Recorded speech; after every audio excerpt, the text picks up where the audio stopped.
UFOs, cryptids, unsolved mysteries, megalithic structures, extraterrestrials, interdimensional portals, time skips, and more.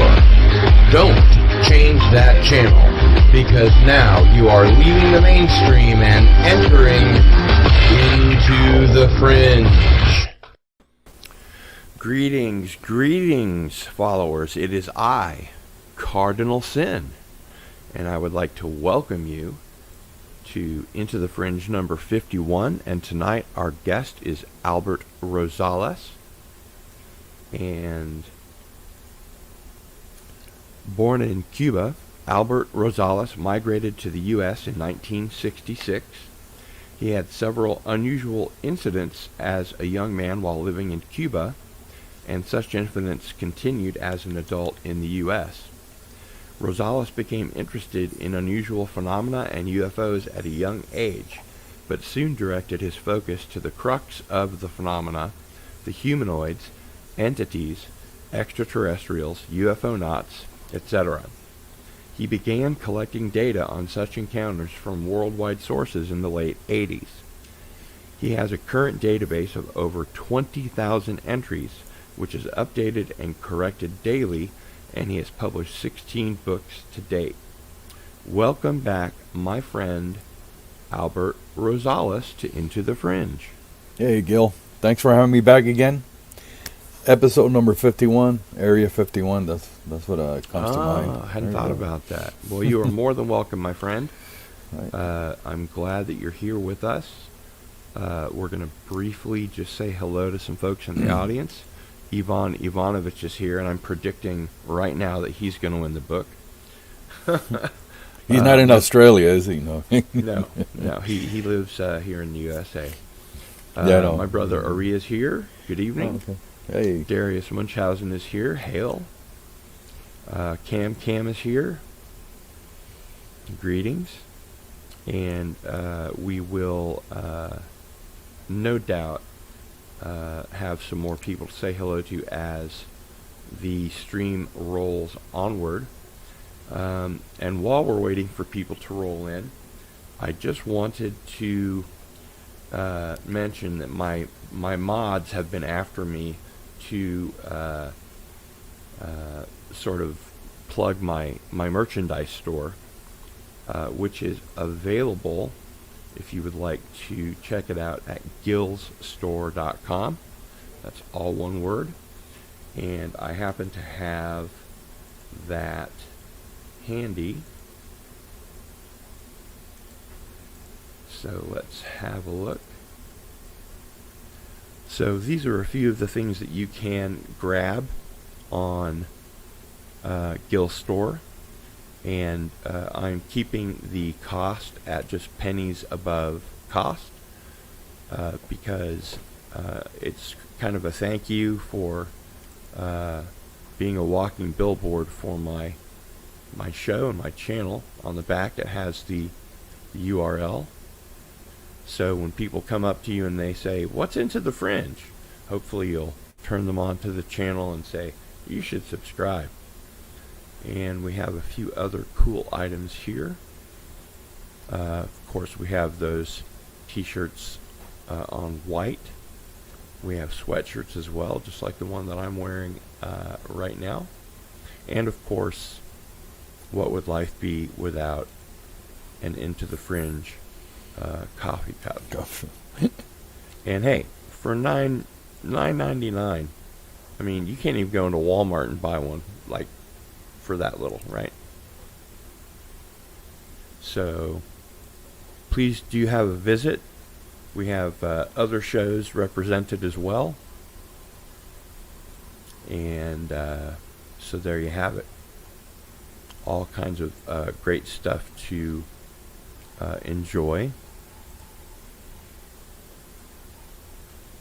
There's the white cup. And now I think I'm just rambling, so we'll go ahead and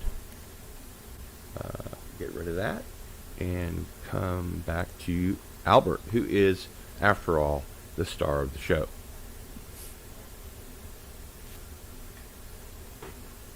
Now, how this works when Albert is on is that we take turns reading the entries that he has selected from his book, which is The Others Among Us, Humanoid Encounters, and tonight we're covering 1960 to 1964. Is that right, Albert?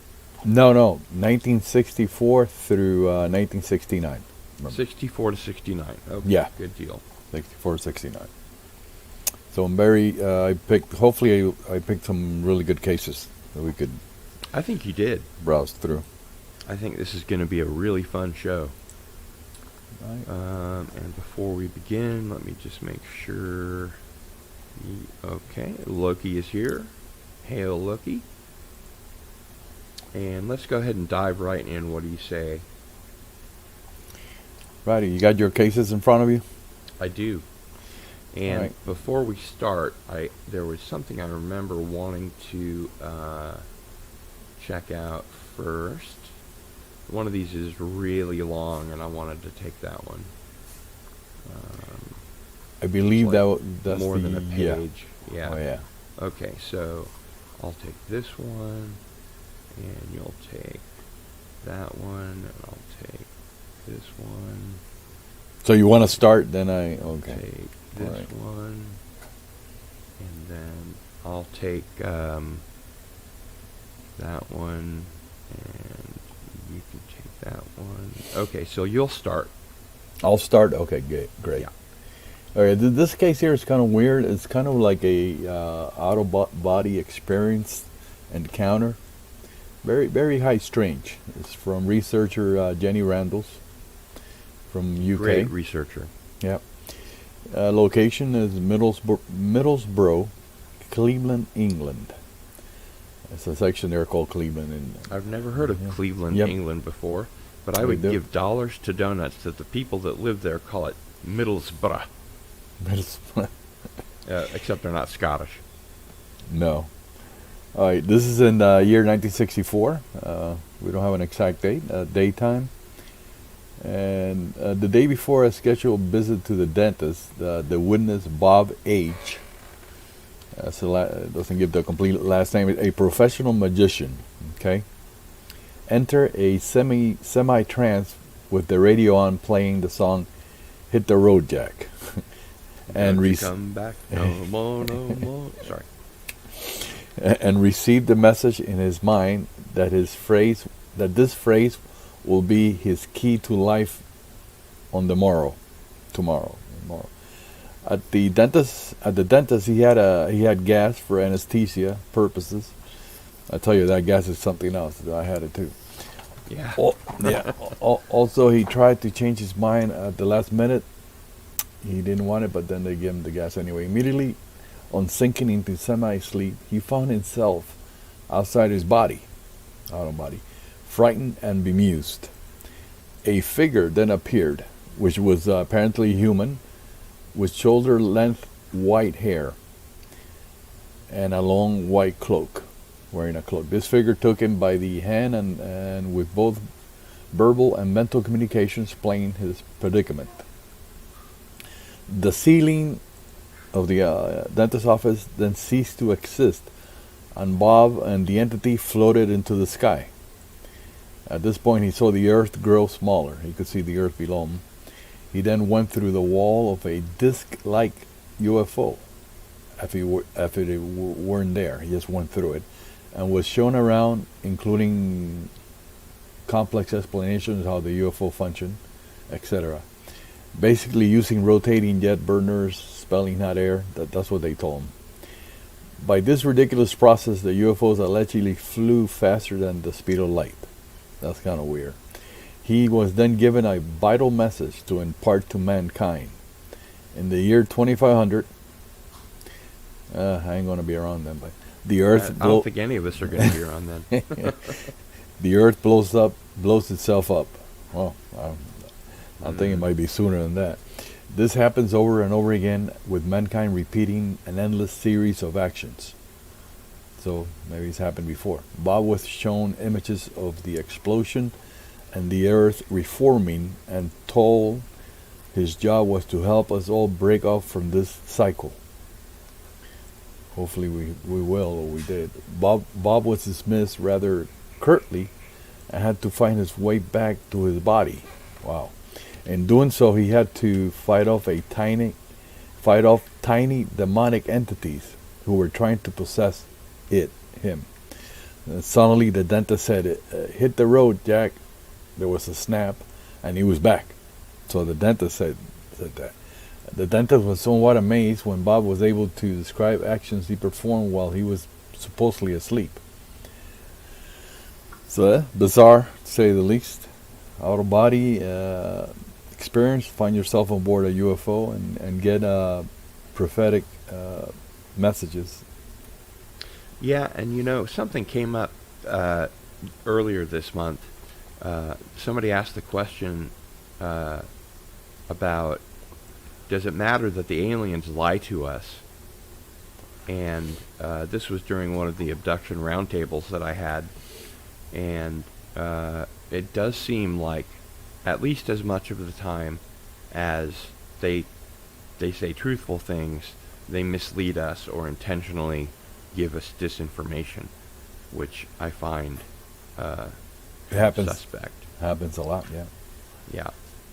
Okay, so this one is from Sverdlovsk, Russia. Sverdlovsk, yeah. 1964, time unknown. The pilot of a small mail plane flying near Sverdlovsk managed to radio the control tower that a round unknown object was approaching his aircraft. Immediately after that, the plane disappeared from the radar screen. A few hours later, the plane was found standing on a small glade in the forest in which it would not have been able to land normally. The plane was totally intact with full fuel tanks, but the 7 passengers on board had disappeared without a trace. About 100 meters from the aircraft, investigators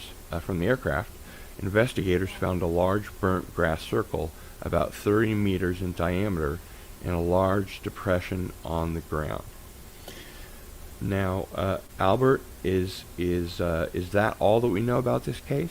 Yeah, it's not that much information, but I heard about this case from other sources, mainly Russian. So it's like something like similar to the Friedrich Balentich case in Australia from 1978, in which a UFO approached him and small aircraft, and he disappeared. But in his case, his aircraft was never found either. And the Puerto Rican case from 1980, that another small plane, they radioed that they were being approached by an object that wouldn't let them, wouldn't get out of their way, and they also disappeared. We'll get to that when we get to 1980, but it's very interesting case. And this is what's known as an apparent permanent abduction. Mm-hmm. Yes, 7 okay. people. Oh, the next one is from Belarus. It's in the news now. Yeah. Place called. Hopefully, we'll still have Ukraine around for a while. I hope so. Yeah, the place called Kolosovo in the Minsk region of Belarus. 1964 is on an early morning.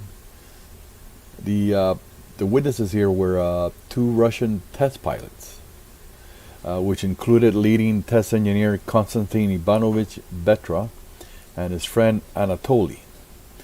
They had made plans for a day of fishing on the beautiful Neman River.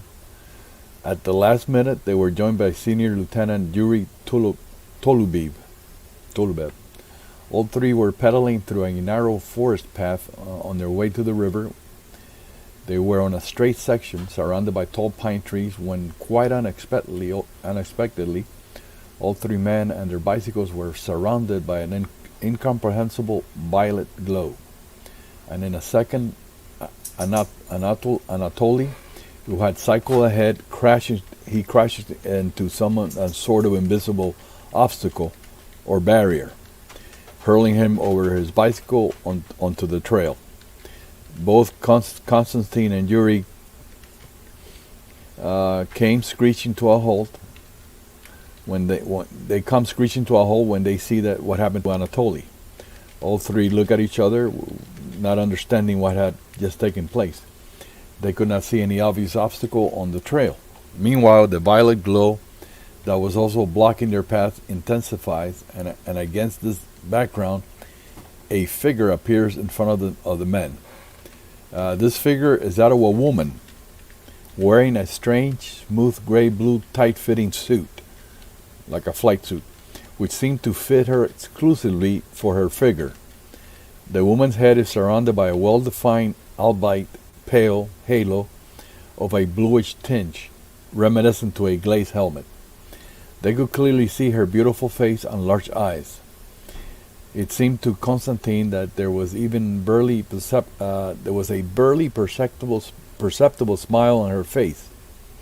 Suddenly, grabbing his crippled bicycle, Anatoly rushes off towards town. And both Constantine and Yuri are left behind and now are unable to move.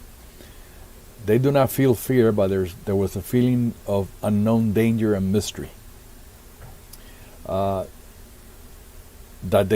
they had not experienced before. And they were experienced pilots, test pilots. Both men continued to peer at the picture unfolding before them, completely unable to comprehend. The woman then moves smoothly and noiselessly to the left, towards the bright violet background, and dissolves into it. A few seconds later, a purple-colored sphere rises above the pines and silently disappears. This is from the Belarus UFO group, UFO.com net. There's Belarus. There's a lot of cases from there, interesting cases. It's a hot spot, huh? Yeah, it is for some reason. It's the same as Ukraine. Interesting. The next one's good. The next one it's very interesting. Let me find my place here. There's an image there too. Yeah. Okay, yeah, this one is really a strange one. So I'm going to go ahead and show the image while we are talking about this. And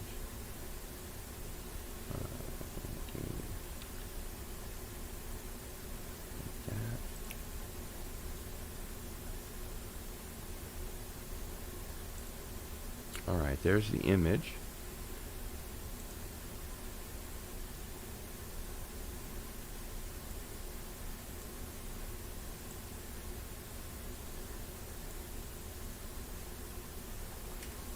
Okay.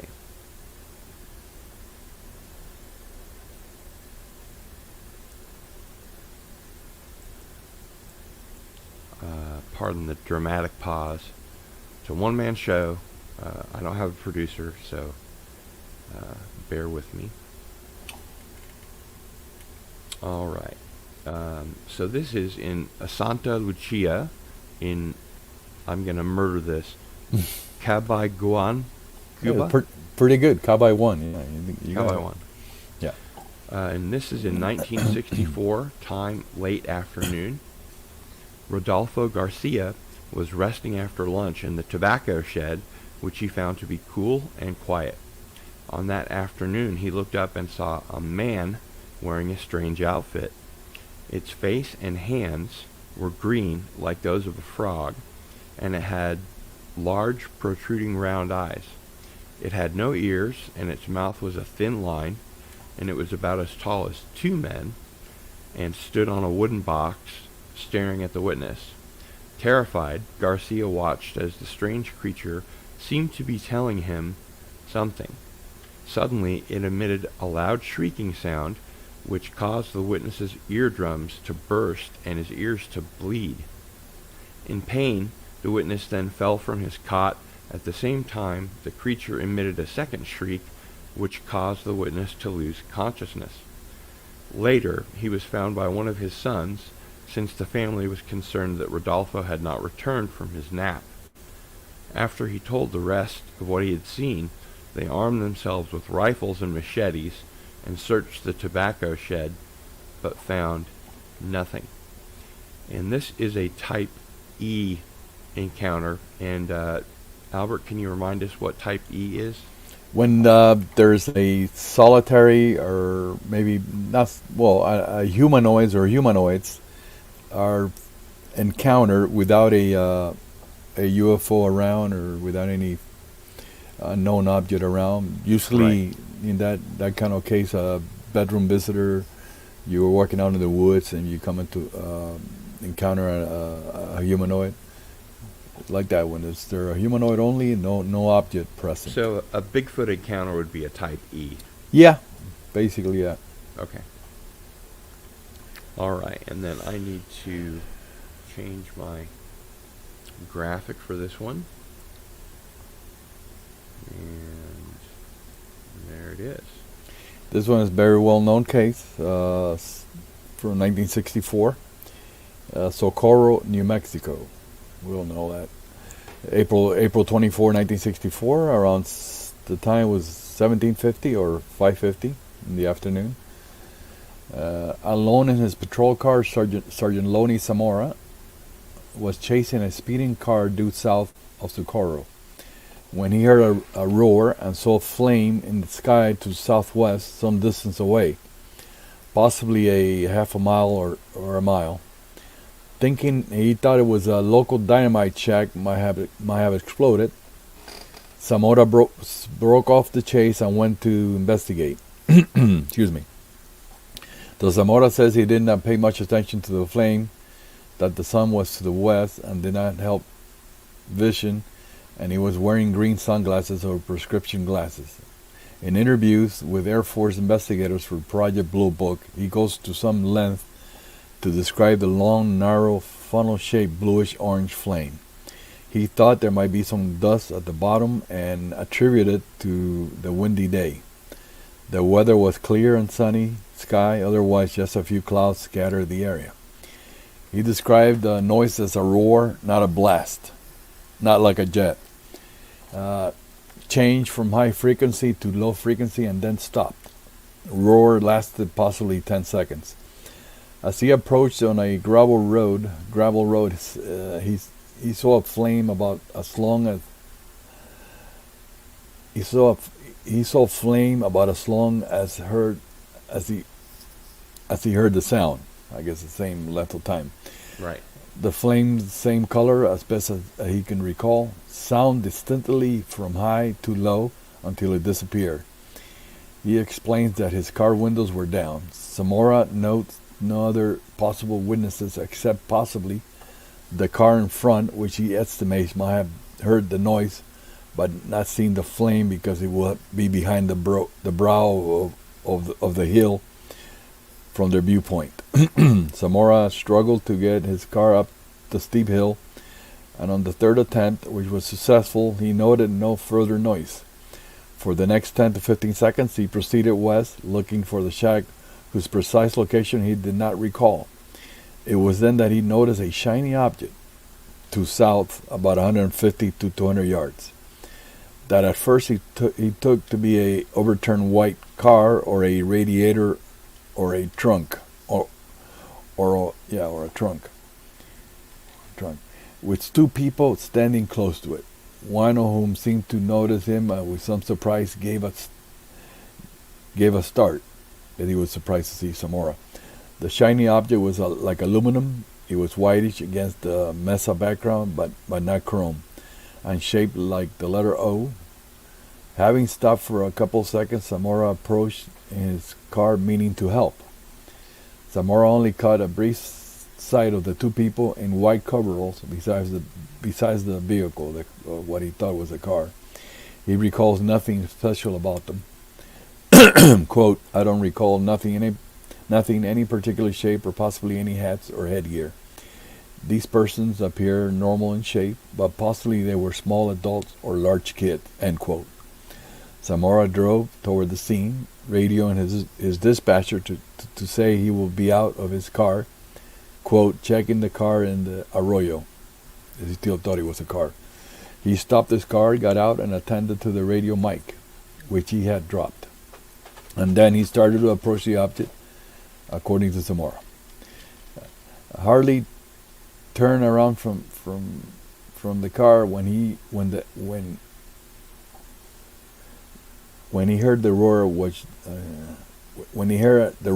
was not exactly a blast, very loud roar.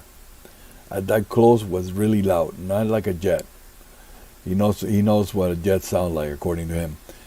Started low frequency quickly, then roar rose in frequency, higher tone, and in loudness, from loud to very loud. At the same time, as he saw the roar, he saw flame. Flame was under the object. Object was starting to go straight up, slowly up. Object slowly rose, straight up, and the flame was light blue, and at the bottom was a sort of orange color from this angle. He saw the side of the object. Difficult to describe flame. Thought from roar it might blow up. He thought he could have blown up. Flame might have come from underside of the object at middle, possibly a 4 feet area. Very rough guess, according to Socorro. Cannot describe flame further except blue and orange. No smoke except dust in the immediate area. Keeping the object in view, he ran behind his car, bumping his leg on the rear fender and dropping his glasses, and continued running northwards away from the object, which was still near the ground. He now gives a more detailed description of the object. Quote, oval in shape, smooth, no window or doors. He noted red lettering of some type. Insignia was about 2.5 feet high and about 2 feet wide. He was in the middle of the object. He also noted that the object was still on the ground when the roar started. Zamora then described how the object took off. After he fell by the car and glasses fell off, he kept running to north, which was with car between me and the object. He glanced back a couple of times, noted object to rise to about level of car, about 20 to 25 feet, as a guess. And about 6 seconds when the object started to rise, and I glanced back. I ran, I guess, about halfway to where I dug down. About 50 feet from the car is where I dug down, just over the edge of the hill. I guess I had run about 25 feet when I glanced back and saw the object level with the car, and it appeared directly over the place where it rose from. I was still running and jumped over the hill. I stopped because I did not hear the roar. I was scared of the roar, and I had planned to continue running down the hill. I turned around toward the object and at the same time put my head toward the ground, covering my face and my arm. Being that there was no roar, I looked up and I saw the object going away from me. It did not come any closer to me. It appeared to go in a straight line and at the same height, possibly 10 to 15 feet from the ground. And it cleared the dynamite shack by about 3 feet. Shack was about 8 feet high. The object was traveling very fast. It seemed to rise up and take off immediately across country. Excuse me. The object seemed to lift up slowly and get small in the distance very fast. It seemed to just clear the Box Canyon or 6 Mile Canyon mountain. It disappeared as he went over the mountain. It had no flame whatsoever as he was traveling over the ground, and no smoke or noise. Several independent witnesses reporting either an egg-shaped craft or a bluish flame at roughly the same time or in the same area, some of them within minutes of Zamora's encounter, before word of it had spread, including 2 tourists named Paul Keyes and Larry Kratzer, who were approaching Socorro in their vehicle from the southwest, less than a mile from landing site. They apparently witnessed either the landing or takeoff and reported seeing the flame and brownish dust being kicked up. A family of 5 tourists from Colorado headed north also saw the oval object as it approached Socorro at a very low altitude, going east to west just south of town. It passed directly over their car, only a few feet above it. After the encounter, the tourists stopped for gas in Socorro. So this is a famous case. It was investigated by J. Allen Hynek himself. by the Air Force, and apparently by the FBI was involved in the investigation. And Ray Stanford and Coral and Jim Lorenzen Also for APRO. for APRO, This is yeah. a very well-known case, and has been investigated by just about the best investigators you could hope for. Yes, as you mentioned at the beginning, it's a very famous case, although there's a lot of detail here that I didn't know about. Yeah, I try to get a lot of detail. I got some typos when I transcribe a lot of these, but yeah, Yeah. a lot of interesting stuff in this case. Okay, so this one is near Kabul in Afghanistan. Yeah, a place that you don't hear too many cases about. No. This was interesting. Gosh, that'd be heresy. And the date is in the autumn of 1965, and the time is 4 or 5 o'clock a.m. A man about 40 to 45 years old named Baba by his friends was sleeping in his brand new car one night for fear of it being stolen, taking advantage of the darkness. As the sun began to dawn, Baba was awakened by unearthly music much like that produced by a flute. Thinking it was a party or a wedding, Baba stood up to see the procession pass, but instead of a wedding party, he saw two small figures, 50 to 60 centimeters, who walked by playing a flute-like instrument. Baba's movement alerted the little men. One of them turned, looked at the witness, and then scampered off, and Baba saw them disappear at full speed. The next day, Baba, who had told everyone about his adventure, noticed that he had become bald on top of his head on the left side, that is to say, the side where the strange creatures had walked by. His hair never grew back in that area of his head. His friends and neighbors assumed that he had encountered jinn, or evil spirits. Yeah, genies, like we call them Yeah. here. Weird. And that's also a type E encounter. Right, type E, and this is from the French journal Luminaires de la Nuit, Lights in the Night, number 323.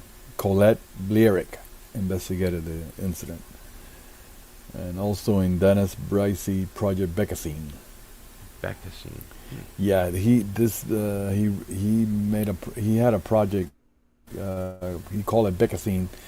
He gathered all the humanoid incidents worldwide, and me and him were very, close in exchanging information. Mm-hmm. But he went into politics, and he stopped doing it. Yeah. Okay, the next one kind of weird. Also, I told you I picked some weird cases. This happened over Speke, Speke, Liverpool, Merseyside, England. Date is 1965, a night.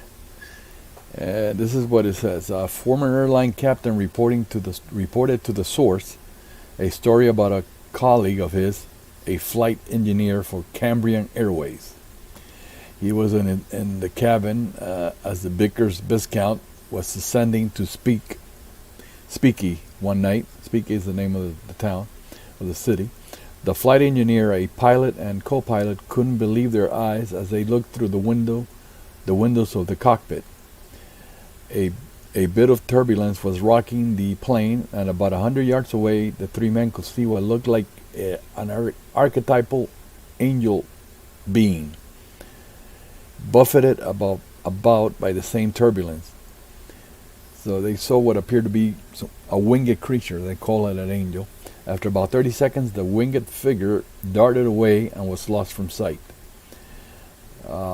This was from Tom Sleeman. He's a prolific writer from Britain, in his Haunted Liverpool page. It reminds me of a case of which the Russian cosmonauts reportedly saw angels also in outer space, 1984.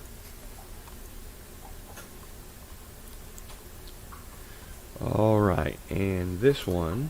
This next one is one of my own personal incidents I included there. Short, but interesting. So this is in Santa Clara, Cuba, Correct. 1965. The young witness, Albert S. Rosales, was Me? walking to his grandmother's house alone through an alley when something made him look up, and what he saw was a white figure of a man that had appeared to be standing in a cloudy background, and this figure seemed to be making hand gestures toward him, which he answered, doing likewise. He could not see any details except that it was humanoid and completely white.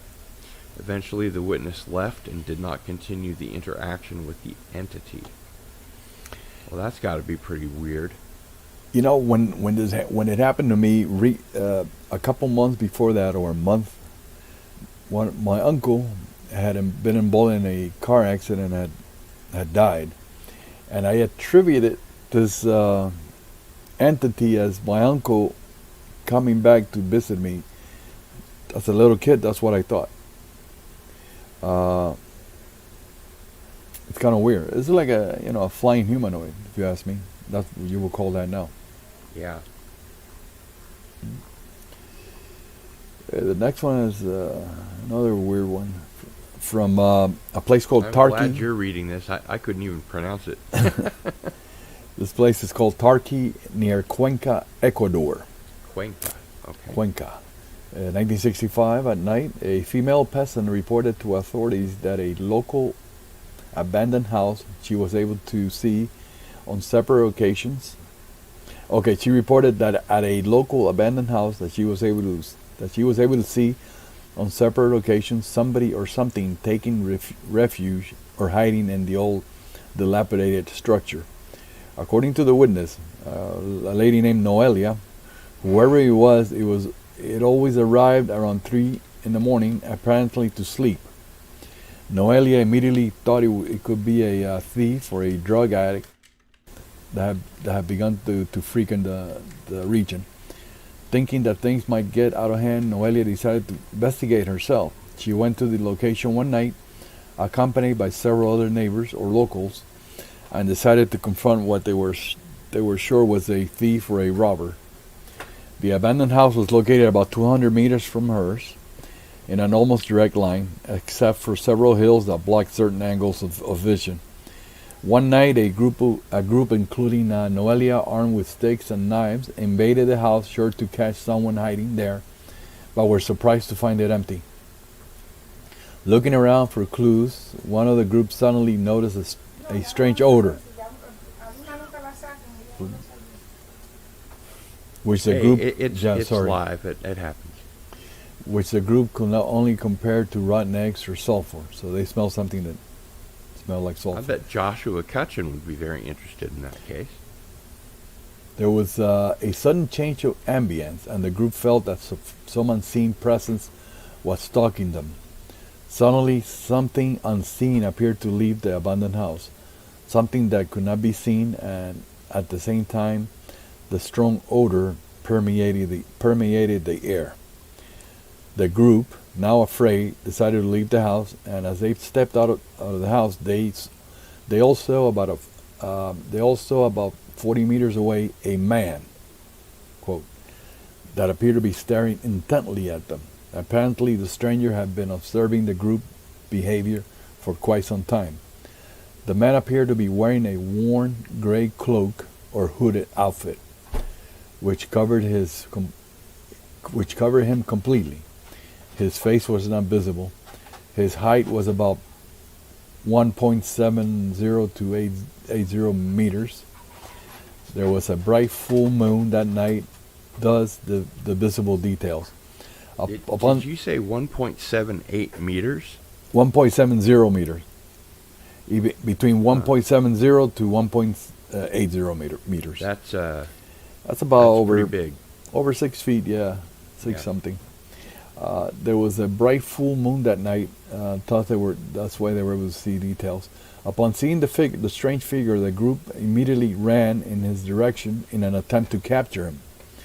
At the same time, the stranger did the same, but according to Noelia, in a very peculiar manner. As he ran away, the group noticed that he never seemed to turn around and seemed to be able to run remaining in the position when he first seen or facing the astounded crowd of pursuers. So he was running backwards the whole time. He maintained this position the whole time he fled from the group. The stranger seemed to be able to gain distance from the group in great leaps and bounds. And as the group advanced, they noticed strange tracks on the sandy terrain on which the stranger had fled over. The strange tracks were not normal feet or footwear. The stunned witnesses could only compare them to those of a goat's feet. The tracks. Alarmed, the group stopped in unison and ended their pursuit. I would have too. Terrified, they watched as the man also stopped and then began to glide away at high speed without touching the ground until he disappeared behind a nearby hill. I got this information from Ecuadorian researcher Esteban Cardinal. He used to have a blog spot, but he quit the business for some unknown reason. And I notice, again, I have no Spanish, but I see the word Diablo in there, and that's Spanish for devil. Yeah, they call it the tracks of the devil. Yeah. And yeah, that's what he told me that it was called, the incident. Just like the famous case in Devon in England back in the 1800s, where they found tracks. They call it, the devil, goat's feet.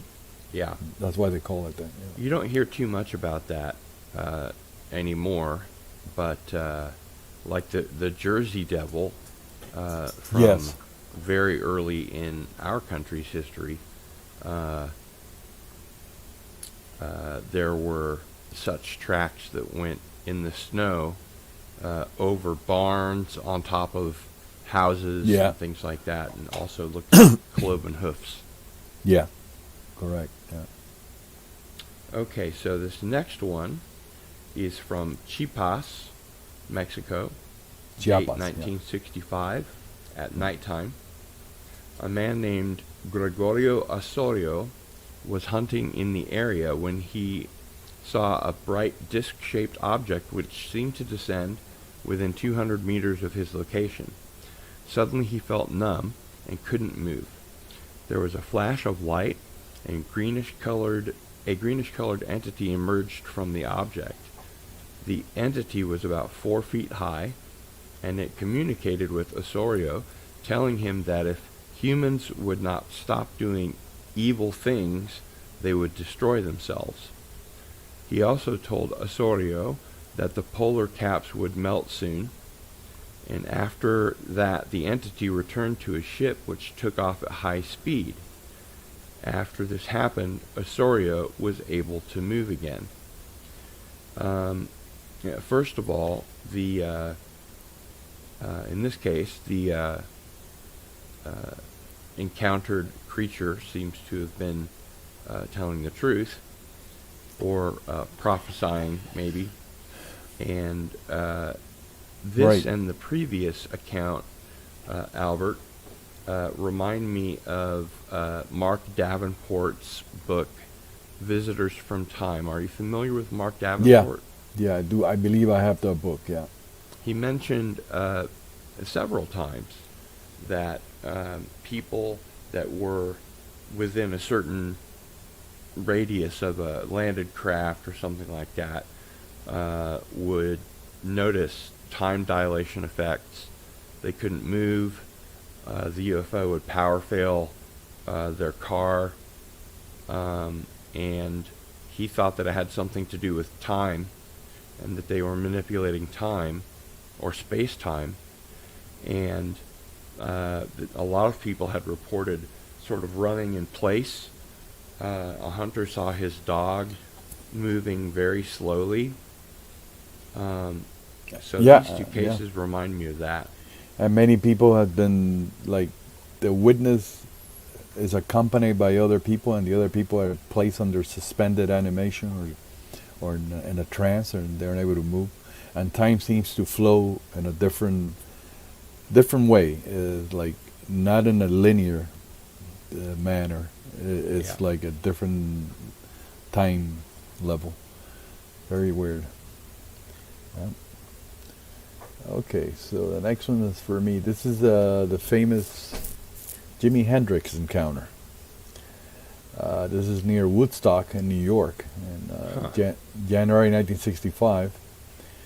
It's not too well known, but I don't think I'm familiar with this case. I read it from a couple sources. This one is from the late great Timothy Beckley in his book UFOs Among the Stars. Excuse me. A group of musicians, including Jimi Hendrix, driving back to Manhattan, were stranded in a heavy blizzard and had gotten stuck in a heavy drift that reached the hood of their vehicle. It was bitter cold. The road ahead of them suddenly lit up as a bright phosphorescent object, cone-shaped, like a capsule, landed in the snow about 100 feet up ahead. This was about 4 a.m. at night. Okay. The object stood on a tripod landing gear. Before any of the stunned occupants of the vehicle could move, a door opened on the side of the craft, and an entity stepped out. This entity stood 8 feet tall, pretty tall. His skin was yellowish, and instead of eyes, the creature had slits for eyes. Excuse me, my throat. His forehead came to a point, and his head ran straight to his chest, leaving the impression that he had no neck. The being proceeded to float to the ground and glided towards the trapped occupants of the van, of the vehicle. The snow seemed to melt in the wake of the creature. So as he moved, the snow melted ahead of him. His body seemed to generate tremendous heat, so much so that as he came across a small rise, the snow disappeared around in all directions. In a matter of what seemed like seconds, the being came over the right-hand side of the van where Hendrix sat and looked right through the window. According to other witnesses at the scene, the creature seemed to be communicating telepathically with Hendrix. It doesn't say what was said or what was the context of the communication. Immediately, the interior of their vehicle began to heat up. The heat coming from the beam evaporated the snow enough to free their imprisoned van. The beam glided behind the van, and the snow drift by now had completely vanished. Turning the ignition, the driver gunned the engine and drove away at high speed. As they looked back, they could see the road filling in with snow again, and the object was at the same instant lifting off like a rocket from a launching pad. And this is again from Timothy Beckley, UFOs Among the Stars. I'm not sure if Hendrix ever talked about this, but I read this from a couple sources, so I don't know what to tell you. Mr. UFO himself. Mr. UFO, yeah. Sadly passed last year. Yeah, last year. Yeah, I was in several of his talk shows. Remember? Oh yeah, those were fun. Yeah, they were. Exploring the Bizarre. Tim Schwartz, and him. And a couple other guys. We had a memorial roundtable after he passed. I believe so, and I joined in late. I remember. Yeah. Yeah, it was a lot of. I can't say a memorial for anyone who's died was fun, but right. There was a collegial atmosphere. Everyone was enjoying telling their stories about his life. Correct. Yeah. Okay, so let's go ahead and share the screen here as I tell you about this encounter, which was located near Silver Springs, Maryland, which is, of course, the site that's famous for the Mothman and the horrible tragedy of the Silver Springs Bridge. No. The Mothman was in Point Pleasant, remember, West Virginia, and the bridge was called the Silver Bridge. So this is this is not related. Sorry, I had to correct you. Correcting me. You're welcome. So this is on February 26, 1965, at 13:50 hours. Madeline Rotifer, a secretary for the U.S. Air Force, was physically present when George Adamski sighted a bell-shaped flying saucer at her home. She saw it for approximately 10 minutes and at times could see human-looking figures through the portholes. Adamski filmed the saucer using Madeline's camera when she was unable to film it herself due to difficulties from recovering from a broken leg. Prior to the sighting, she saw 3 young men arrive in an Oldsmobile who told Adamski to get ready to film the flying saucer. Adamski told Rotifer that they were part of a human-looking contingent of extraterrestrials living among humanity. The film was subsequently analyzed by 3 independent photo/film experts. One was William Sherwood, who at the time worked at Eastman Kodak as an optical physicist. He traveled to Rotifer's home and was able to determine that the flying saucer in the film was not a model, but was genuine and was approximately 27 feet in size. Another visual imagery expert was Colonel Coleman von Kavieski, who worked at the same time with the United Nations Audio-Visual Department. He also traveled to Rotifer's home to investigate the video and confirmed that it was genuine. Finally, Bob Oshler, who worked as a physicist and NASA mission specialist, also independently concluded that the film was genuine and depicted a flying saucer. Yeah, of course, when you hear Adamski, you take it with a grain of salt. I mean, you be Sure. your own judge, but I thought I included. It's from the book from Timothy Good. He's a researcher Above Top from UK. Secret? Yeah, Above Top Secret. The Worldwide UFO Cover-Up. Alrighty. It's a great book. Yes. All right. The next one. You got the there's a little image there.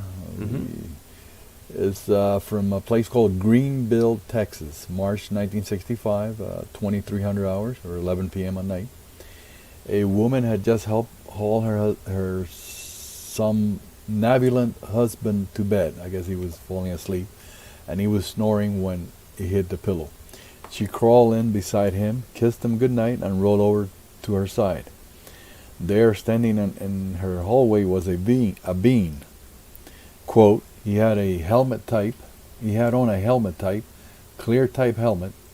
He did not look like one of those weird beings. He looked like we do, kind of, I will say, ruddy complexion. He had a great type of spacesuit with zippers down the arms, zippers down the front, and zippers down the legs. And he held a glass round. All I could think was a crystal ball in his hands, like some kind of crystal ball. I had a feeling he was not going to hurt us. It was just, I don't know, like mental telepathy or something, because it was like he would say, I'm not going to hurt you. I'm just here observing you. That's what she got the impression. But Albert, why are extraterrestrials such jerks? Yeah, I don't know. This guy could have been a time traveler. Who knows? Our galactic peeping Tom, that's what the source calls him, was not at all that reassuring, and she was constantly reaching back and trying to get her happily snoring husband to wake up, which he never did. Of course, I wouldn't have woken up either. When her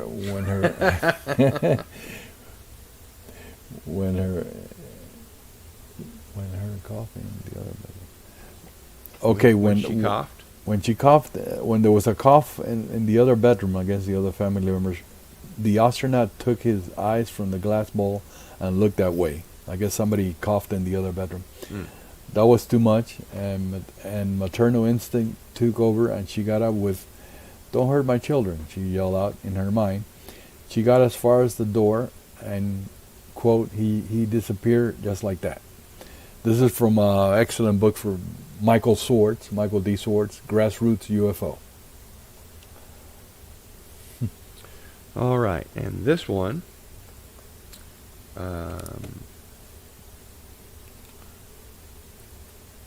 is in the Big Cypress Preserve near Fort Myers, Florida. Date March 15th, 1965. Beware the Ides of March. Time 1 a.m. Experienced woodsman James Flynn spotted something unusual that he judged to be slightly 1 mile away. Whatever it was hovering, shaped like a broad upside-down cone, and estimated 200 meters in the air above some cypress trees. After a while, it began flying off toward the northeast. After 2 to 3 minutes, it returned to the same place and hovered again, this time for an estimated 5 minutes. Then it took off toward the southwest at a high rate of speed. Soon, however, it returned to the same location. At this point, Flynn was only about a quarter mile away, and the object seemed to come down among some trees in a small knoll. Suspecting he was watching some type of secret aircraft from Cape Canaveral, Flynn approached it. Flynn described the object as some 25 feet high and twice that in its diameter. Up near the top were 4 by 2 foot square window looking sections that emitted a yellowish glow. The thing was metallic and seemed to be made of 4 by 4 plates that appeared to be held together by rivets. Around the base of the object was a red-orange illumination that seemed to cast a glow on the ground some 75 feet around its rim. After 40 minutes of the sighting, Flynn decided to approach more closely. He reasoned the crew of the experimental craft might need some assistance. Boy, have I heard that one before. He noticed a deafening ringing noise, which he compared to a high-powered transformer. The dog in the cage was howling and trying frantically to get out. Some 200 yards away, Flynn stops his buggy and waves his arms in the air. He can see the object is hovering a mere 4 feet over the grass. A blast of wind nearly knocks him off of his feet. He approaches closer, within an estimated 75 feet from the craft, and again waves his arms. Then, from under one of the apparent windows, a beam of light, like a welder's torch, suddenly appeared and struck him in the forehead. Later he stated that it felt like he had been struck with a sledgehammer. He soon blacked out. Sometime later he regained consciousness. Finding himself initially blind, he laid there for some time until he recovered a small amount of vision in his left eye. It was already Tuesday morning, and Flynn gathered up his dogs and made his way to the home of Henry Osceola, a Seminole Indian who lived in the Everglades swamp. Flynn suffered from permanent damage to his right eye. Later, Flynn and 2 others found a burned circle some 72 feet across under where the object had been hovering. You know what? He was lucky. That's all what happened to him. I guess whoever they were on board that craft didn't want anybody to get close to them. And one thing especially that this brings up is that he was able to see rivets. And I wonder if at this point this could be what's called an alien reproduction vehicle, or an ARV, because so many people that report seeing a craft mention that it had no seams, no rivets, etc. Right. Yeah, so, rivets is a weird detail for sure. Yeah, very different. I wonder why, but there's many cases when they foolishly approach UFO, something like that happens. Like Elvis said, only fools rush in. You know? Right. Here we go. The next one, take that one, is from San Antonio, Texas. Summer 1965, the afternoon. The young witness had gone down to the San Pedro Creek by the S. Flores Bridge area looking for anything washed up after a heavy rainfall that night before. He usually went with his brothers, but they were not around. His bird dog, Spotty, followed him. About 30 minutes looking around. After about 30 minutes of looking around, he heard Spotty barking and whimpering. He walked up to him and stopped when he noticed a figure laying in the grass and weeds. He tried to get closer but felt a presence of mind to stay back. He noticed that he was about 4.5 feet long with a large round head. His skin was purplish and grayish. Spotty, the dog, was frozen in fear, and he felt it was telling him to stay back. His eyes were closed, and he noticed the ears were holes sunk into the head. He could not see the arms because of the weeds. He backed away and called Spotty to follow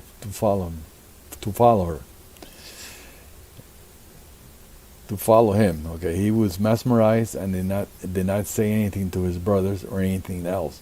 He blanked it from his mind. So he took whatever that was something that was either dead or injured. According to the witness, his grandmother was a Coahuiltecan Mexican native and healer, and had migrated to Texas in 1906. She had spiritual gifts that were passed on to the witness and her brothers and children. Well, I guess it was a her, not a him, okay? She has seen and heard many things that people will never comprehend. She adds, quote, "Soon we will understand the way of the world and God." This is from True Horror Stories of Texas, San Antonio area. Well, I wonder what they say man is a female. Okay, weird. Yeah, strange. And this one has an illustration to go with it. And this location is Collinsville, Illinois. The date is summer of 1965 at dusk.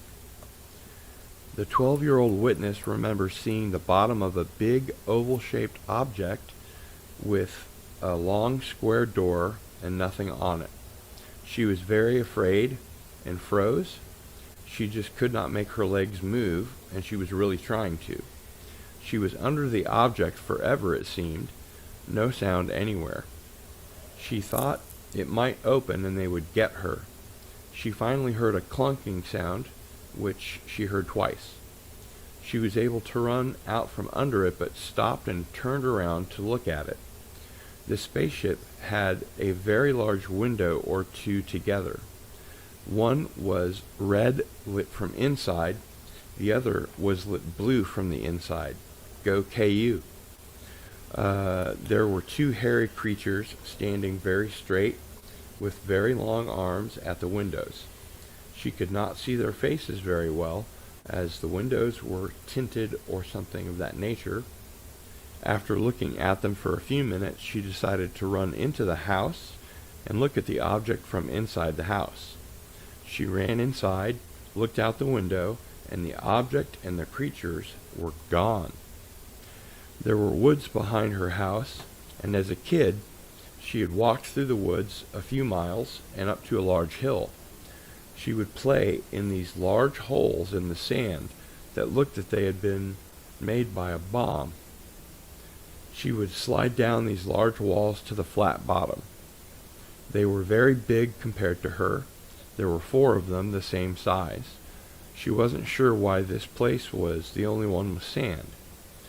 When she got older, she wondered if the spaceship had made these holes when they landed, perhaps. And the witness reported seeing other spaceships at the age of 15.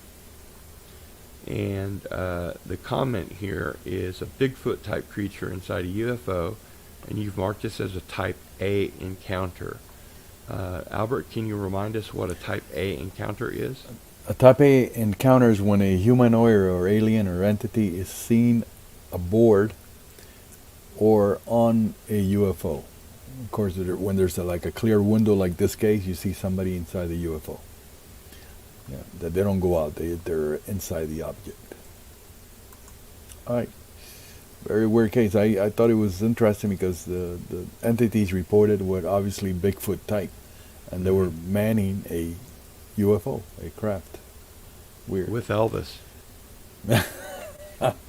Maybe he was in the bathroom. Oh, here we go. The next one is from a place called Blowing Cave, Arkansas. It's a lot of caves there in that area. 1966, late afternoon. Several speedunkers, which are the people that go into caves, among them was George D. White, were exploring the cave when they spotted a light at the end of the tunnel.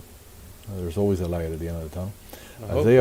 As they approached it, White noticed a narrow crevice, just big enough for him to squeeze inside of it. I couldn't go through that. Then he found artificial steps after the crevice.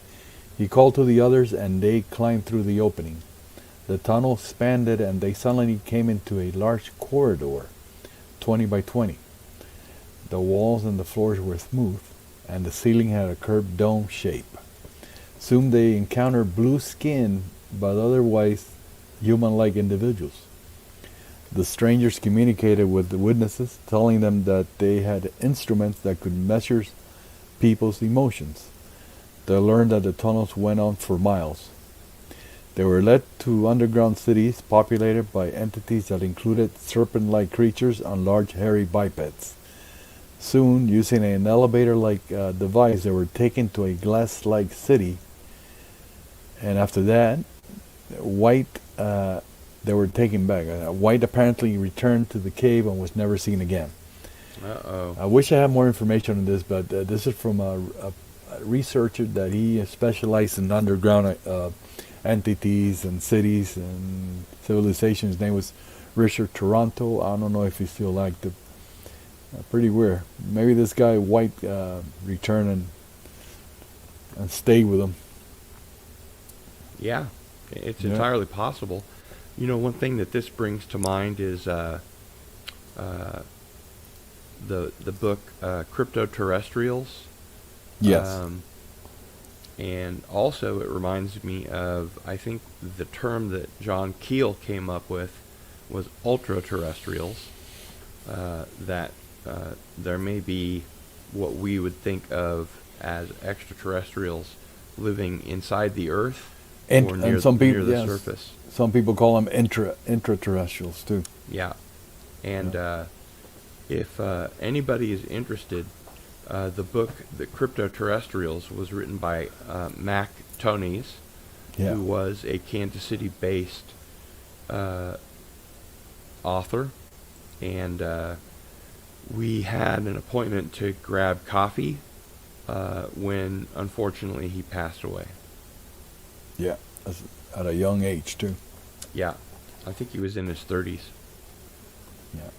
All right, so this next one is in the Bulga district near Singleton, New South Wales, Australia. And the date is 1966, and the time is evening. It was reported that an elderly man living in the Bulga district, a little to the southwest of Singleton, was literally plucked from the ground by a saucer. According to the informant, Dave J., he was with a group of people who were standing a couple of 100 yards away on a roadside from the man in question. He was standing in his front porch when the people all sighted a 50-foot wide saucer-type craft flying low over a paddock. There was a round, dark opening beneath the craft. The man, standing looking toward the other people, suddenly realized that it was above him, but when he was rapidly drawn up 20 feet into it by some sort of force field, it flew off. There were 15 other UFO reports in that district at this time, particularly around the Branxton County and Warkworth. The response from the RAAF at Williamstown Air Base was the usual no comment. So this is another what you call permanent abduction, and that's Royal Australian Air Force, RAAF. But this is from permanent abductions are getting kind of creepy, Albert. Yeah, and this is from the researcher Rex Gilroy from New South Wales, and his newsletter Mysterious Australia. Also another 2000, great researcher. Yeah, Rex Gilroy. He's getting up there in age, but he's good. I like him. All right, the next one, it was communicated directly to me by the witness. A place called Rainham, Essex, England. 1966 at night, the main witness was parked under the roof of a car park, taking refuge from a thunderstorm. She was accompanied by 3 male friends. Suddenly, they also what they describe a huge robotic-looking man wearing white gloves and walking towards them. The boys all jumped out of the car and ran climbing on the roof of the car park. But she was mesmerized by the strange figure, so they left her behind. The man, who was at least 7 feet tall and really broad-shouldered, had no facial features and simply walked past her. He also wore a dark overcoat. The face was just a hazy skin color. He did not once look at the witness, who strangely felt no fear during the encounter. The boys, who left her alone, never returned to check on her, and she had to walk home. They never spoke about it again. Weird. Strange. Yeah.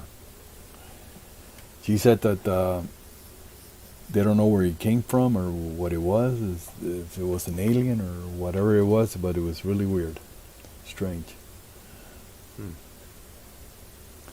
She requested anonymity, of course. Oh, yeah, I was just about to ask you who the witness was. Yeah, she didn't want her name to be mentioned. I respect that. Yeah. Okay, so this one, we have another pretty cool looking graphic here. And this was over South Vietnam. The exact location was not provided. This was in 1966 at night. The crew of a B-52 during a nighttime mission over South Vietnam encountered a craft that measured approximately a quarter-mile in diameter and was estimated by the crew to be 700 feet high, with 23 levels located in the upper dome. The crew made reference to seeing windows on each floor and identified the outline of possible beings or humanoids. The craft departed at an extremely high rate of speed and opened up a local space-time hole or window, exposing blue sky and clouds. And the comment is, did this object create a rift through space-time in order to leave the airspace over Vietnam? And the source is from Open Minds TV, Yes. which is Alejandro Rojas's group. Right. Weird. Yeah, maybe it was another type of time-traveling craft. Who knows? Yeah. Yeah. All right, the next one is from, there's a little image there, from Marrakech in Morocco, 1966, the time 2 a.m. You don't hear too many cases from there either, but yeah, there has been cases there. A local shepherd who slept near a window in order to keep watch on his animals that he kept behind a stone wall adjoining the house was awakened by the sounds of his dogs barking. The witness, his name was Mohammed, believed the dogs were barking at a cat or some other wild animal. He called out his dogs back into the courtyard, trying to reassure them. They were silent for a few minutes, but began stirring again once Mohammed was in his room. Mohammed then looked out the window overlooking the rear of the house, the side opposite to the driveway, to see if there was anyone on this side of the house. Surprisingly, the landscape was illuminated as if there was a full moon, but the night was supposed to have been moonless night. He noticed a dark mass, slightly shiny, somewhat resembling aged aluminum.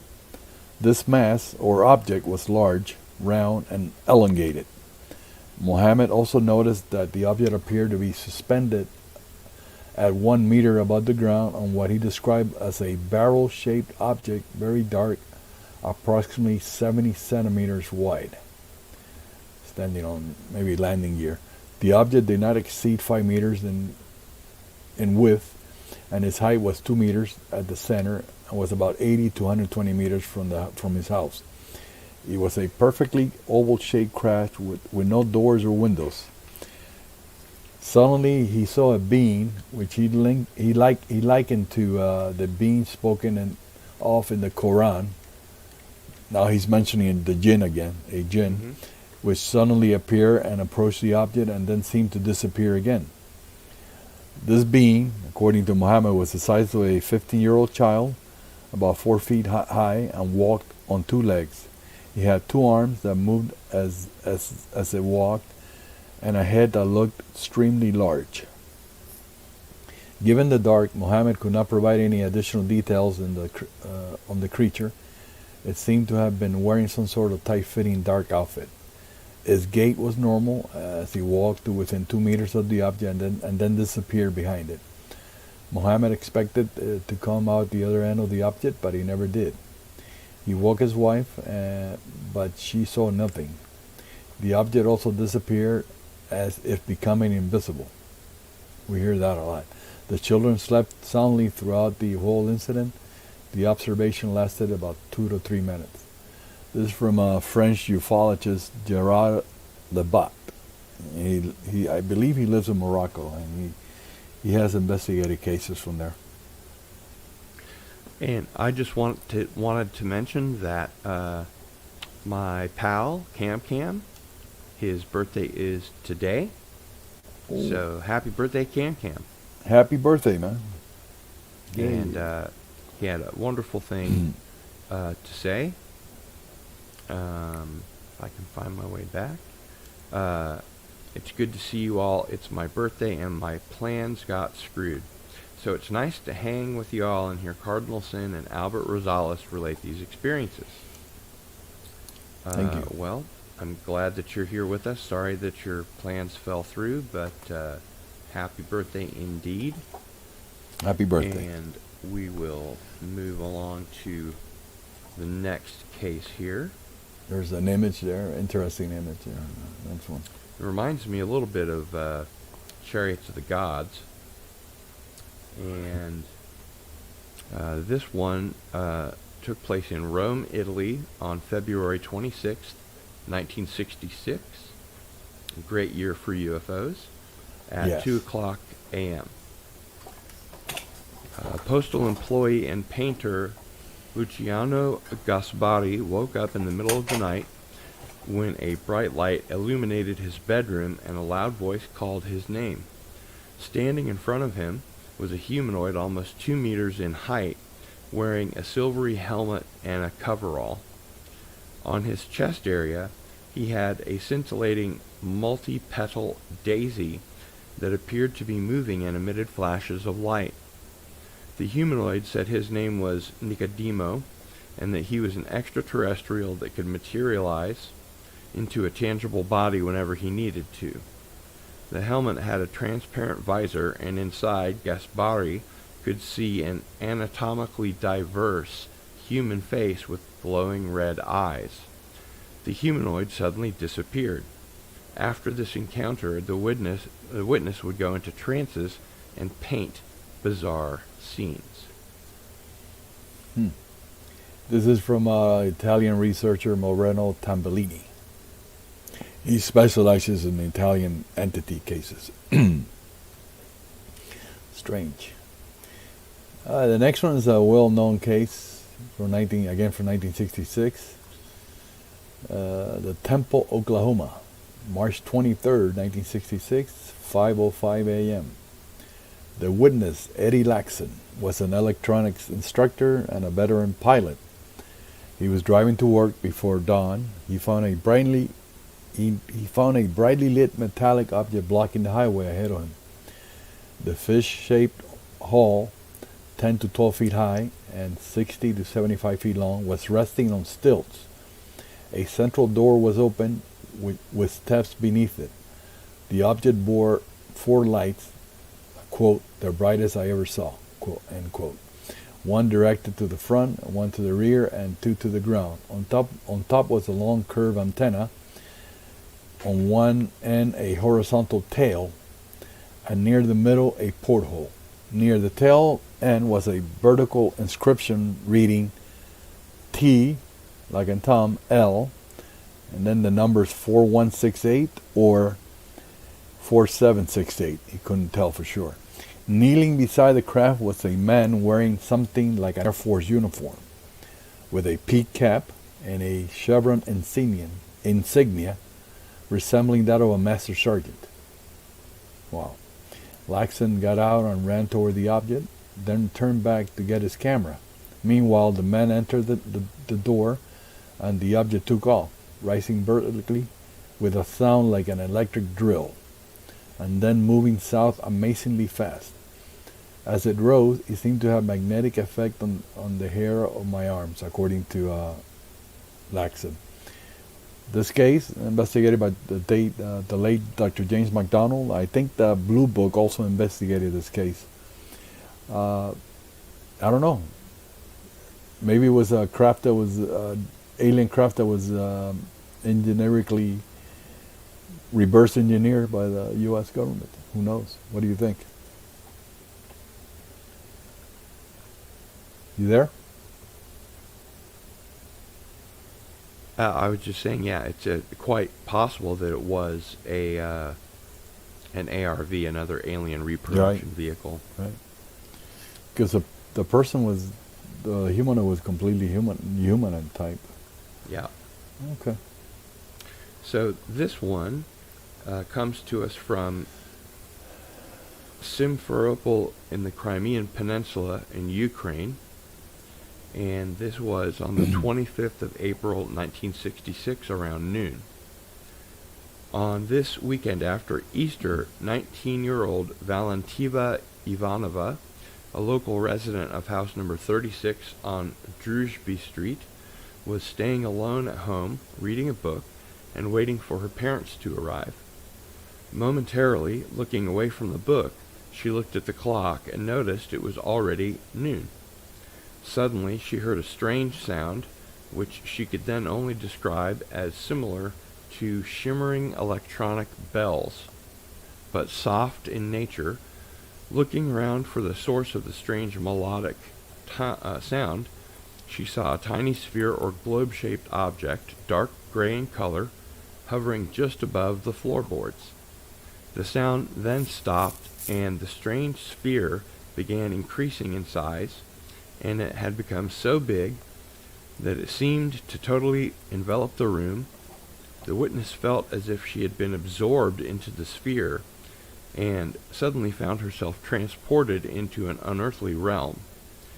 At first, everything around her was gray, and then Valentina noticed a far horizon. The strange new sky above her was dark blue without any stars.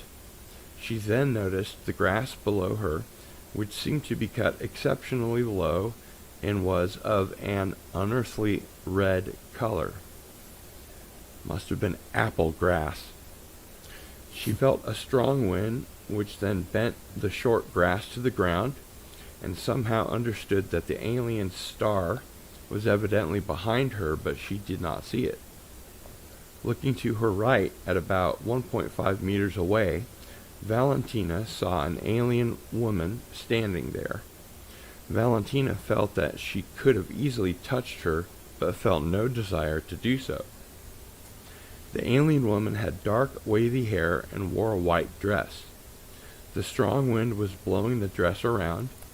The alien woman stood still, staring into the horizon. She was not that tall, about 1.55 meters in height, slender and thin, with tan skin of a pleasant brown tint. Such color of skin was usually typical to the Caribbean region on Earth, like Cuba. Her eyes were unearthly, much bigger than normal human eyes, and elongated but straight, not slanted. The eyes were incredibly beautiful and expressive. Her nose, mouth, ears, and rest of her body looked quite human or terrestrial. Her hands had 5 digits. Her dress was incredibly white, clean, without any design. It was cut in an earthly style with a low-cut neckline, without any sleeves, extending below the knees. Valentina and the alien woman stared at each other. Then the woman smiled. Valentina noticed incredibly white teeth, turned around and began walking away toward the horizon. Valentina watched as it appeared that the woman seemed to float just above the ground, as the grass did not bend as she walked over it. Valentina did not notice if the woman wore any footgear. Moments later, Valentina saw a gray mist, and at the same time, a tiny sphere began rolling toward her. The space around immediately transformed into her familiar bedroom. The strange sphere then rolled under the sideboard and vanished. The witness again heard the soft melodic sound, and everything returned to normal. Valentina realized that the sound had been aimed to attract her attention. When she looked at the clock, it was only 5 minutes after 12. Only 5 minutes had passed. Valentina never felt any fear during the encounter. Yeah. This is from Ukrainian researcher, Dr. Anton Anfilov, which we were used to be in contact for a long time. We used to exchange a lot of information. It appears that she was transported in some kind of other dimension or realm. For what purpose? We don't know. Who can say? Who can say? All right, here we go. What do we got next here? I hope it's not that long one. Hold on a second. This one is from Whiteman Air Force Base in Missouri. Yeah. This was sent to me directly by Ted Phillips, the late Ted Phillips. Whiteman Air Force Base. Yeah. He had died? When did he pass? I believe either last year or the year before. Ah. Yes. He had the largest amount of physical trace cases in the world. Yes, he did. Yes, he did. Okay, Whiteman Air Force Base in Missouri. He was based out of Missouri. It was mid-May 1966, daylight.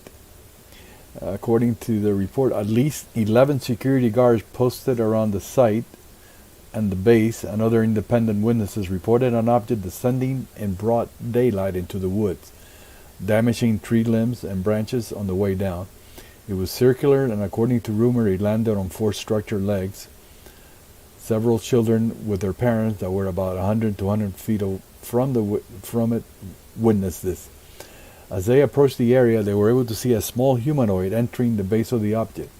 The craft quickly ascended vertically and moved away rapidly. The witnesses contacted the tower, and security teams were dispatched to cordon the area off. According to the security guards, the vegetation was burnt at the center of 4 imprints, which were several inches deep and about a foot square. The base photographer was ordered to take pictures of the site, of the scene. His negatives and photos were confiscated. The base was a missile silo location at the time. On one occasion, a motion alarm went off at one of the missile sites, and two strike teams were sent there, and they observed a hovering circular object with many lights on it. It was at least 50 feet from the site, and the strike teams experienced radio interference. They asked their commander what they should do, and they were told that, quote, if anything came out, shoot it. After several anxious not very good advice. After several anxious minutes, the object flew silently away. Thank God nothing came out, I tell you. Weird. Bad advice. If you ever do encounter a craft or entities therein, don't shoot. Don't shoot. Just defend yourself if that's absolutely necessary. One of my mods, Antiderivative Jill, has posted the link for our giveaway tonight. It's at https://bit.ly/into the fringe. If you go to that URL, then you can enter yourself for our giveaway of Albert's book, The Humanoid Encounters from 1964 to 1969. Is that right, Albert? Correct, yeah. All right. Well, thank you very much for being so generous with that. I'm going to leave that URL up there so that people can get signed up. And then it looks like the next one is from near Petrozavodsk, Karelia, Russia. This is from the summer of 1996 in the afternoon. 1966. Didn't I say 66? You said 96. I'm sorry. That's why I know it's getting late. Yeah. Several children, including Margaret Borisova, were playing on a field near a local pond, accompanied by Borisova's grandmother, when they noticed near the mill a strange cloud hovering in the clear sky. It rapidly descended and then hovered above a nearby vegetable garden. As the group stared curiously at the cloud, suddenly several small transparent capsules ejected out of it and flew in the direction of the witness. The small capsule appeared to be occupied by one or two small figures. The capsules moved slowly as they noiselessly floated around the astonished witnesses. In some of the capsules there appeared to be three figures. The figures were very tiny, not more than 20 centimeters in size. However, they were correctly proportioned just like humans, with a head, 2 legs, and 2 arms. They were dark in color, eyes like blue pits, and seemed to move inside the capsules using diving or swimming movements. After a certain time, they began to dissolve into thin air. First, only the capsules remained visible, and then they also disappeared, and the grandmother explained it away as a mirage. Yeah, this is weird, tiny humanoids inside tiny objects. This is from researcher A. Popov and Michael Gerstein, which is another prolific Russian researcher. All right, let's move on here. Next one is, here we go. This is from a Gordon's First Nation reservation near Punichi, Saskatchewan, Canada. Reservation, this First Nation report. Summer 1966, the time evening. After babysitting one of her cousins, the witness was walking back home, a 2-mile walk. It was near dusk, and she was walking along the road, and in the distance she saw what she thought to be a group of kids walking towards her. As this was summer, kids were always apt to be walking around, and so she thought nothing of it at first. As she slowly neared the group, she began to notice something quite odd about them. For one, they were all dressed alike, white clothing, but the distance yet made it difficult to see. She then stopped to fully grasp the sight in front of her as they approached. To her horror, she realized that the clothing was not white, but all silvery, like the dual side of a aluminum foil. They were small and skinny, with huge heads and big black almond-shaped eyes. The young witness panicked and ran into the ditch and hid in the tall grass, hoping they didn't see her at her first. Crouching, she waited for them to pass. Another odd point was that they made no sound, not even feet shuffling in the dirt as they passed. When she was sure it was safe, she scrambled out in the ditch and ran home. So it looks to be like gray type creatures in a reservation. Interesting.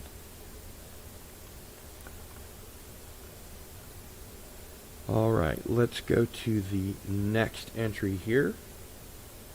And this is Onion Lake, Ontario, Canada. Yes.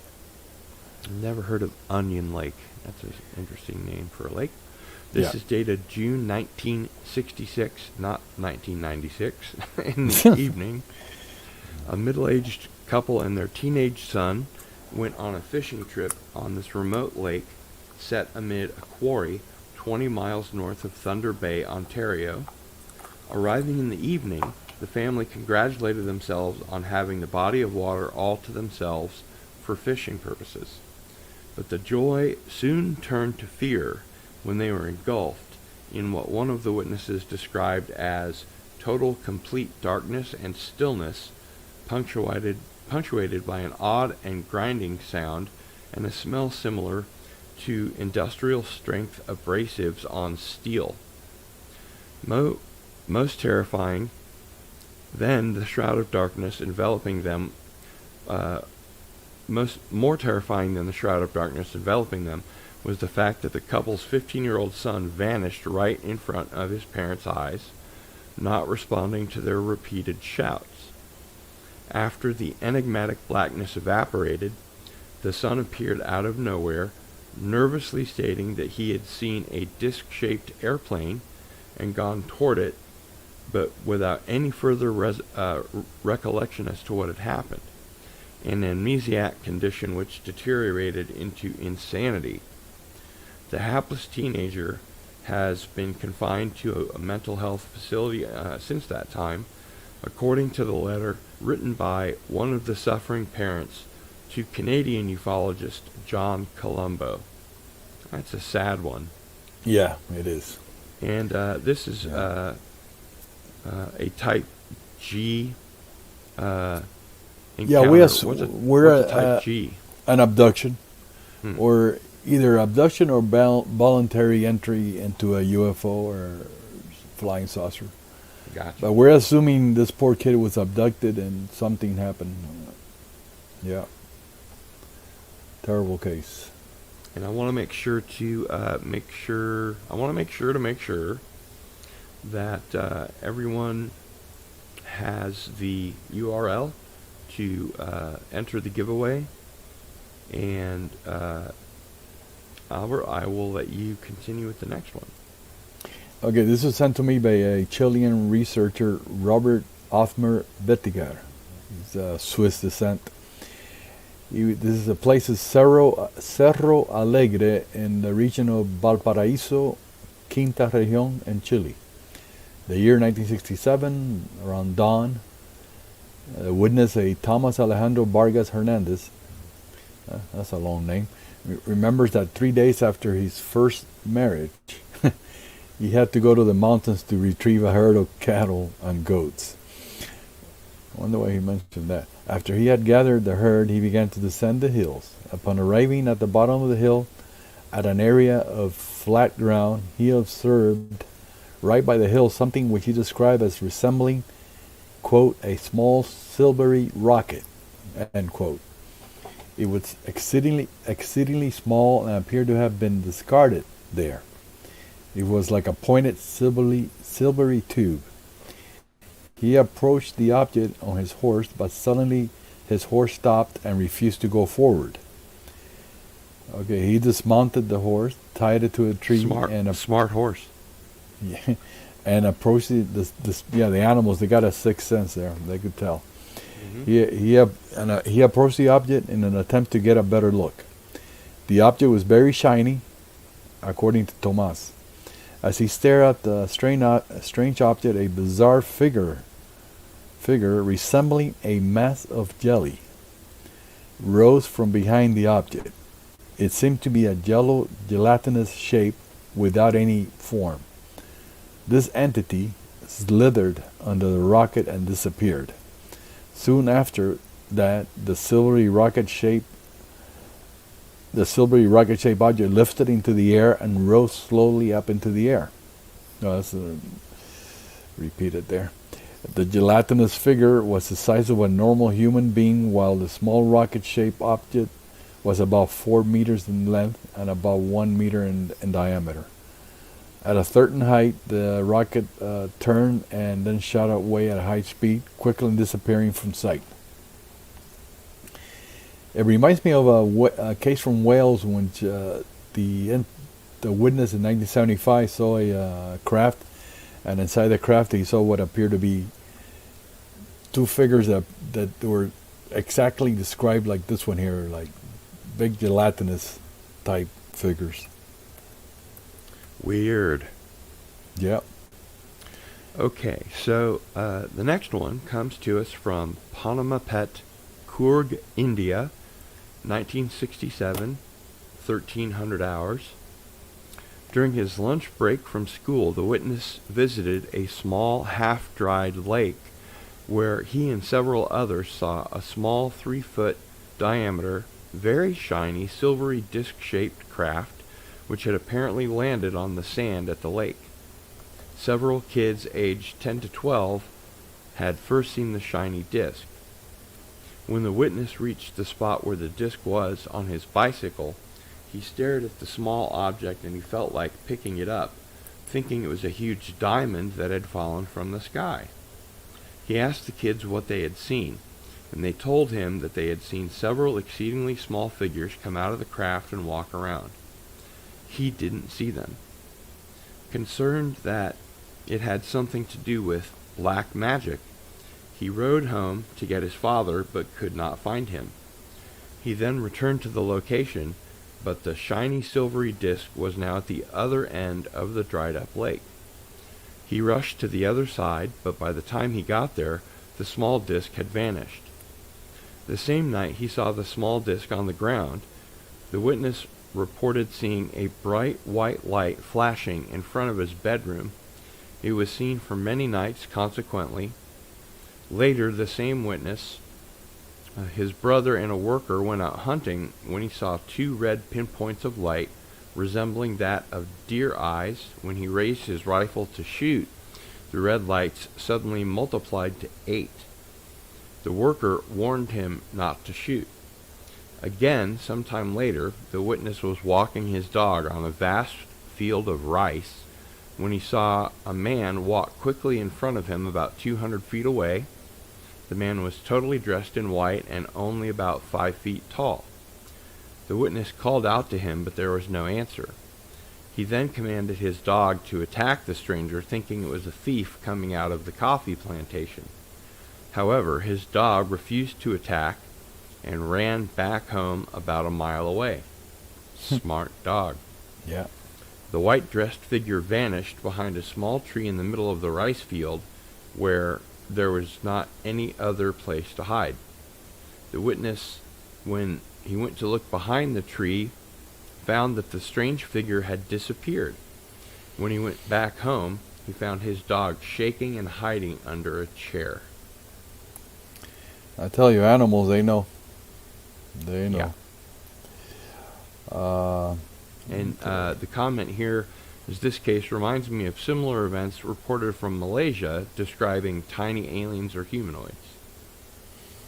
Yeah. Okay. The next one is on me. Sorry for, I gotta bring it up. I lost it here. No worries. Darn. Oh, here we go. This is from, this case is also sent directly to me by the witness. From a place called Star, 2 R's, in South Carolina. 1967, afternoon. 10 or 12-year-old Frank R. Cox. He gave me his name. He's been involved in other encounters, according to him. And his identical twin brother, Fred, were crossing some railroad tracks across from their grandmother's farm when they saw 2 little men dressed in uniforms, complete with leather helmet and goggles, like World War I pilots.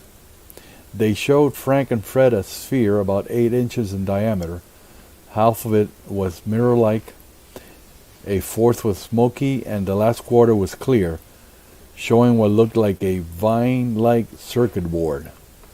So again, this entities, wherever they were carrying a sphere in their hand. The men were only about 3 to 4 feet tall. They wanted the witness and his brother to figure out what the sphere was. They talked into their heads, apparently using telepathy. They said that the sphere was their power module for their craft, which was sitting where an old abandoned road was. At this point, Mr. Starr says that Mr. Cox could not recall, so there wasn't what happened next, so there's no other information. But I thought it was interesting, because of the sphere. A lot of cases we see entities carrying that type of sphere. Yeah. Okay, this next one comes from Addis Ababa in Ethiopia, which is the capital of Ethiopia, 1967, and the time is during the afternoon. 2 9-year-old boys, one by the name of Gabriel, his father being a 4-star general in the Ethiopian army, were playing after school in the fenced-off backyard of the other boy's home, whose father was the Minister of the Interior. The young man turns back briefly, and when he turns to look back, his friend Gabriel is gone. The backyard Gabriel disappeared from had 10-foot bricked walls with armed guards patrolling on the outside. A couple of hours passed. Gabriel's parents and the other boy's parents and guards had been searching without any results. 48 hours passed. Now there was a nationwide search for Gabriel. It was on the news. People were searching door to door, describing him and what he was wearing when he disappeared. He was wearing his private school uniform, a white shirt with brown pants. Helicopters even searched the countryside looking for him. Still nothing. A month passed, then 2, then 4, and people started to lose hope that he would ever be found, and were thinking the worst. No trace was uncovered until exactly 6 months later, when Gabriel was found in the same fenced-off backyard, wearing the same clothes that he had been wearing when he vanished. The boy seemed dazed and confused, and appeared to think only a couple hours had passed rather than a full half year. Once they confirmed that he was okay, they began asking where he had been. He stated that a couple of nice men took him on a trip.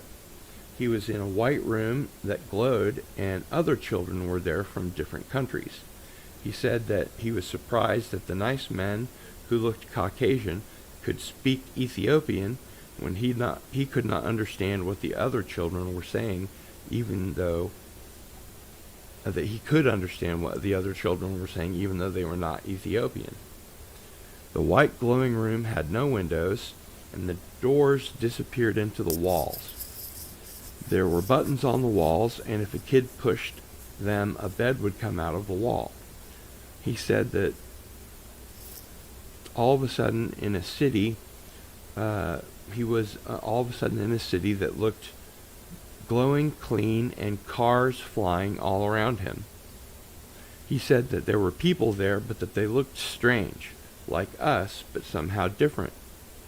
One of the nice men was still with him and took him to a tall building where he said he had to stay there for a while, but showed him a room that he could use for entertainment. Gabriel said he could push a button and the room itself would go places, an open field, a beach. The room itself seemed to fly. He said after a couple of hours he was taken back to Ethiopia and appeared in the backyard. He thought he was only gone a couple of hours total. No one believed him, and Ethiopia being a very religious country, most adults around him thought he had been possessed by the devil. Gabriel was even forced to see a priest to exorcise the evil spirits out of him. The other boy still kept contact with Gabriel throughout their lives. Gabriel obtained a doctorate in physics, and it is believed that he lives in Holland. So and again, we have sources from mysteriousuniverse.org. Yeah. I listen to their podcast every week. So it appears that this guy, I guess, space, time, is completely different. He thought he was gone for only 2 hours, and he was, 6 months. Unbelievable. I think we got time here for this one. This is from, the next one is Alamo, Georgia. Not Alamo, Texas. This is Georgia. 1967 afternoon, the 5-year-old witness, again involved in other encounters, was playing in the backyard one late afternoon. Her mother had told her she could play until supper. Suddenly, these two beings approached her from behind, from the direction of the woods behind the house. She remembers them as being a male and a female. They seem about her mother's height, and they were white. They took her into the woods to a place where a small saucer rested, or a small flying saucer rested. She says she had the time of her life, although she could not remember what happened. She knows this because when they took her back home, she was disappointed. She did not want to go home yet, but they said her mother will miss her. So she was apparently abducted temporarily and then brought back. This is from the Missing Link. It used to be Missing Link number 113, February 1992. It used to be a newsletter. Interesting case. And just to let our mods know, the invitation to bring the spinner wheel is in the Cardinal Sid Mod Squad Twitter area. So feel free to. I might have read the wrong case, but go ahead if you want to take the next one. Yeah, actually, this is a very famous case, and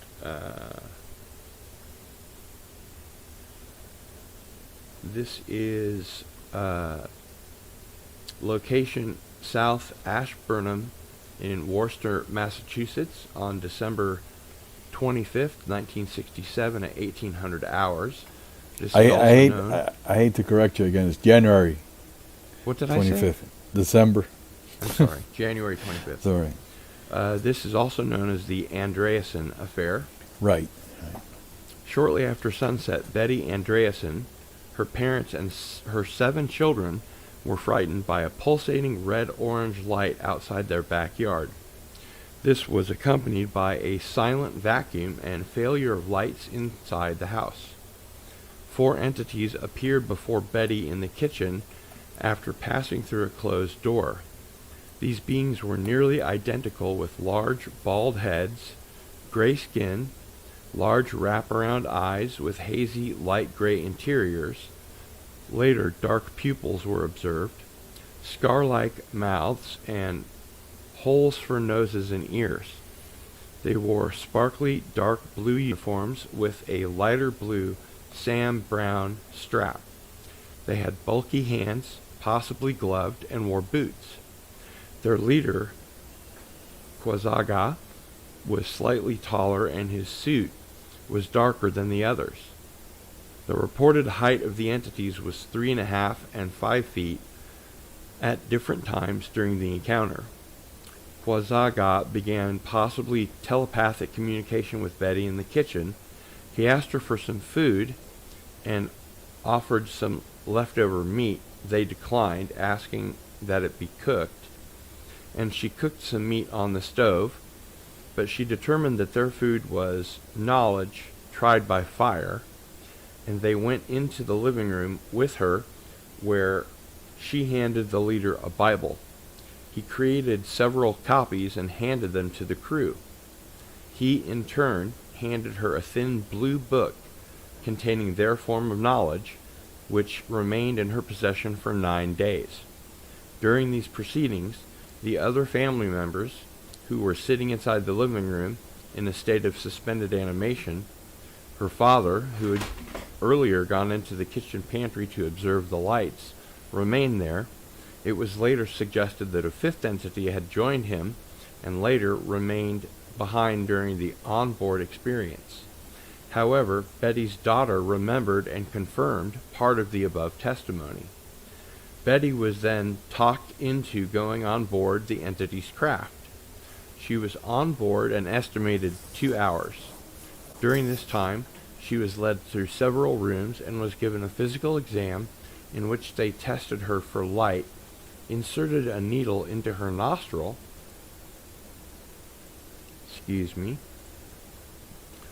and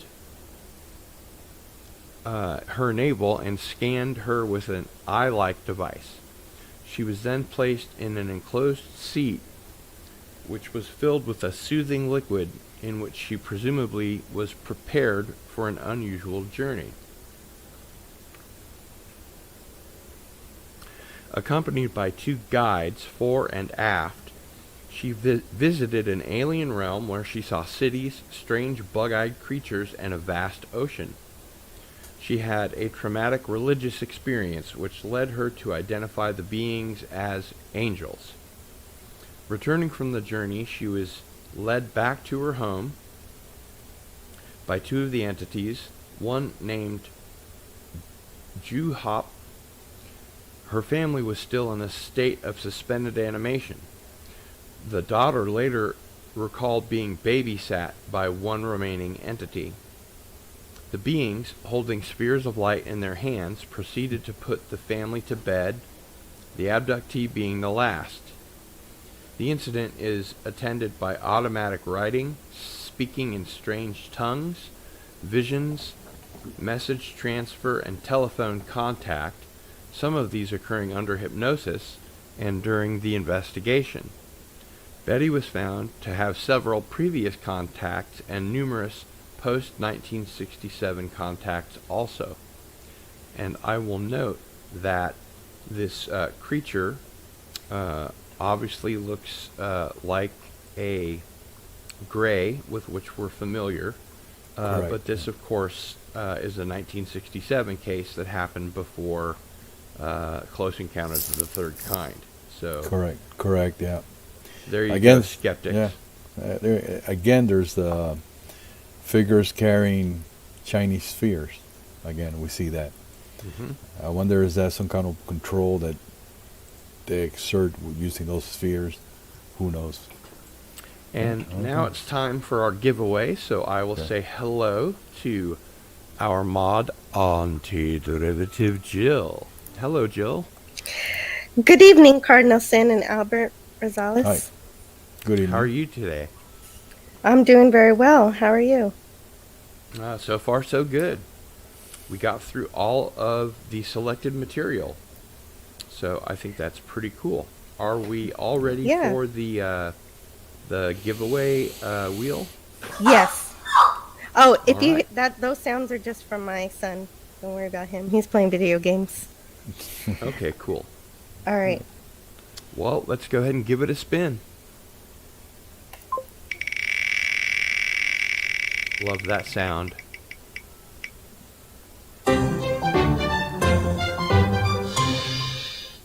Don McDouglas.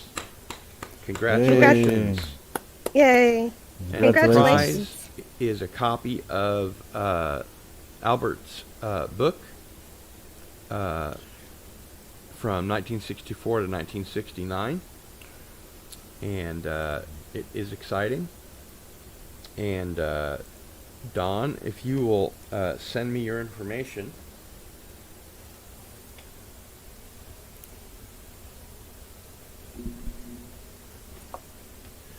Somehow my keyboard fell down. Yay! Congratulations! Congratulations, yeah. Just send me your information.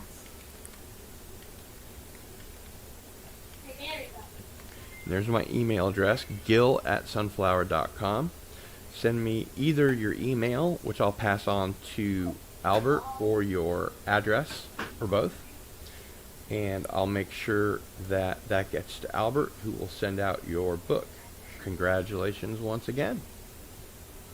And Jill, thank you so much for spinning the wheel for us. It's always great to have you on. And You're welcome. She's the best wheel spinner I've seen. yeah.